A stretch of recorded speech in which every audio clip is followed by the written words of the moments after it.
My story begins in Oklahoma, in Kansas. Any other Midwesterners out there?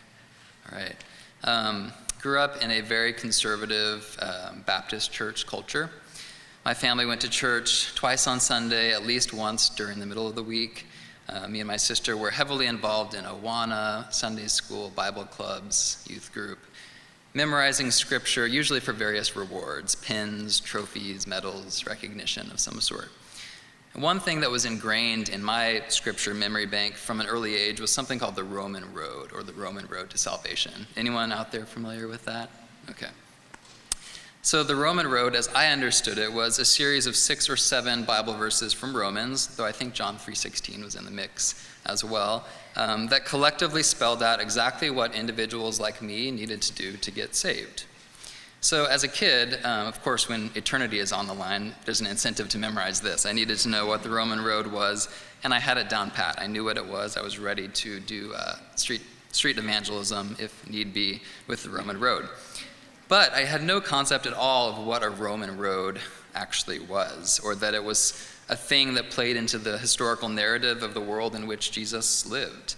I had no idea that Romans was actually a letter written by Paul to actual early Christians in an actual city called Rome.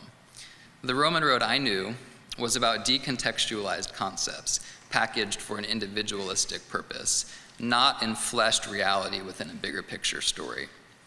For me, Christianity was about feelings and morals and just escaping hell, really.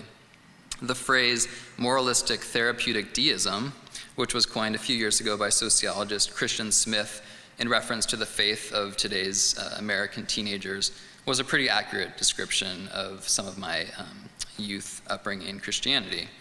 Though it wouldn't be until years later, really until I got to college, Wheaton College, when I had any idea that the broad story of the Bible, from Genesis all the way to Revelation and everything in between, had a huge bearing on my idea of God. It was indispensable in my understanding of God's story.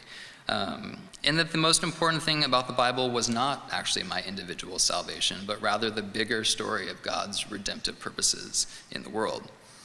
So fast forward to just a few months ago, my wife and I were in Rome as part of a 2-week trip to Italy, and it was amazing. Rome is just a magnificent city. It was the highlight of our trip.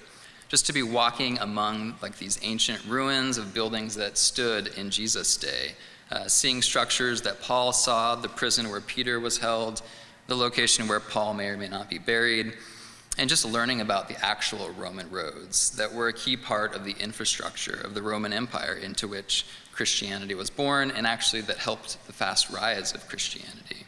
So the thing about it was all of this was real. It was tangible, physical. It was a reminder that the Bible shouldn't be read as just isolated ideas and ethereal concepts, but rather as a tangible narrative that actually happened in actual locations with actual people whose stories are part of a continuum that I am now also a part of. We also went to the Vatican Museum, which was just an amazing experience, seeing the entire history of Christianity through art, culminating in the Sistine Chapel, Michelangelo's beautiful work, and then walking into St. Peter's Basilica, which was built on the site of the Circus of Nero, historically believed to be where Peter was martyred. All of this, again, was a reminder of the grand drama of history that surrounds and gives meaning to the theology behind our faith. Now, I'm taking a Talbot class right now from Walt Russell, who's a great New Testament professor here.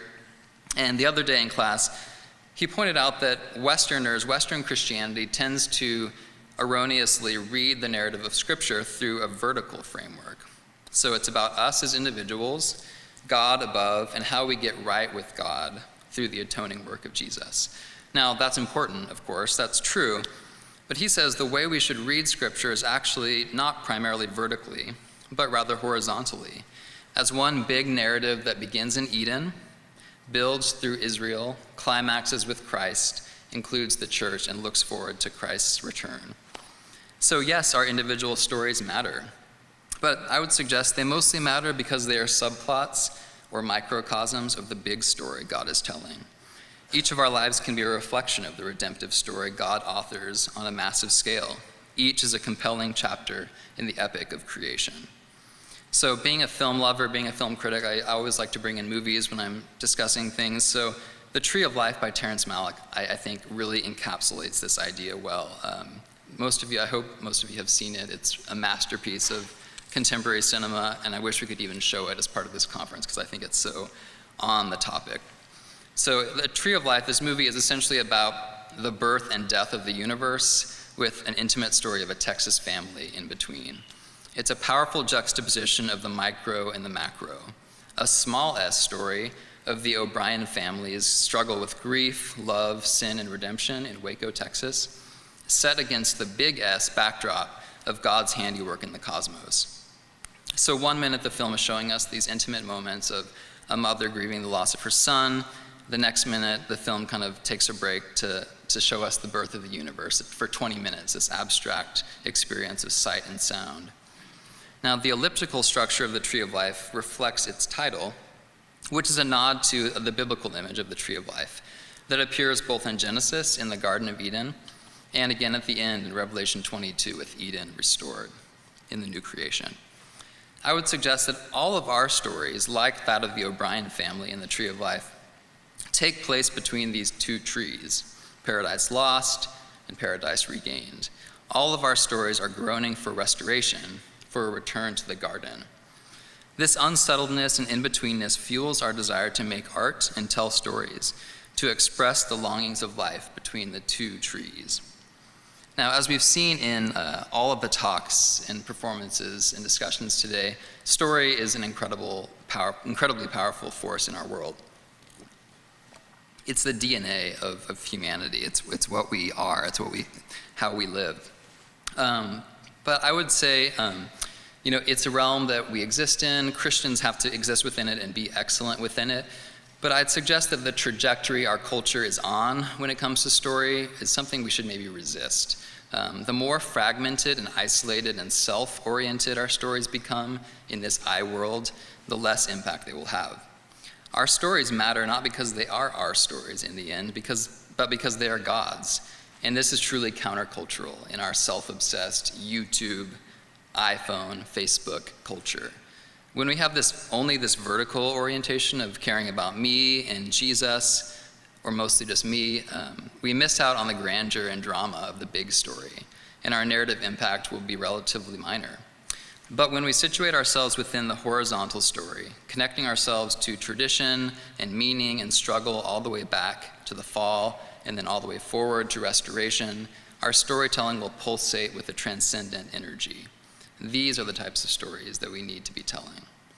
We transcend this I world when we begin to see how our ordinary stories rehearse and reflect the extraordinary story of God.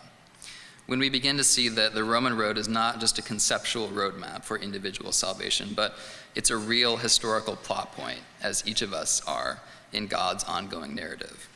So for Christian storytellers, I think it's absolutely crucial that we can give eloquent form to the big story. If we're educators or parents or pastors, we must teach our students, congregations, and children the big picture of God's story, grounded in theological depth and historical breadth.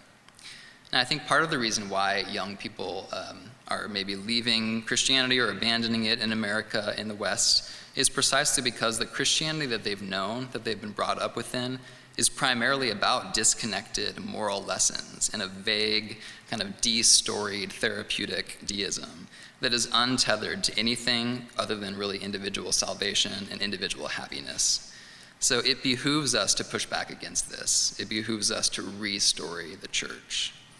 Artists of faith, all of us in this room are in some form an artist or creator. We play a crucial role in this. We must resist the tendency of contemporary art making to be primarily about self-expression for the sake of self-expression.